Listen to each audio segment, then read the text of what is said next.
L'archéologie apporte son soutien à la Bible. Les personnes, les événements et les lieux décrits dans les Écritures ont été confirmés à plusieurs reprises par des découvertes profanes. Beaucoup de ces découvertes ont eu lieu après que des sceptiques eurent laissé entendre que les récits de la Bible étaient fictifs. L'histoire et la littérature, pour leur part, soutiennent l'existence de Dieu. La préservation de la Bible en est un exemple. Notre capacité à retracer le texte existant des Écritures à une époque si proche des événements originaux confirme la fiabilité de la Bible. L'influence judéo-chrétienne sur la culture, la morale, les droits de l'homme et la naissance de la science moderne indiquent fortement une approche alignée sur la vérité.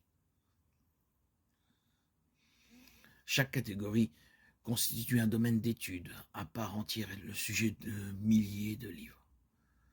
Pourtant, l'existence de Dieu est démontrée le plus profondément pour la plupart des gens dans l'expérience personnelle.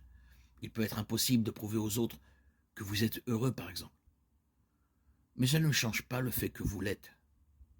Ça ne veut pas dire que la perspective intérieure l'emporte sur la vérité objective.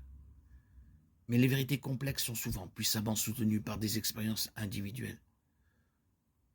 Des vies transformées, des attitudes réformées et des réponses aux prières font toute partie de notre perception personnelle de l'existence de Dieu.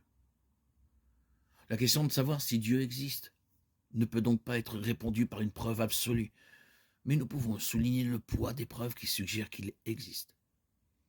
Accepter l'existence de Dieu n'est pas un saut aveugle dans l'obscurité, c'est un pas confiant hors de l'obscurité vers une pièce bien éclairée où beaucoup de choses deviennent claires.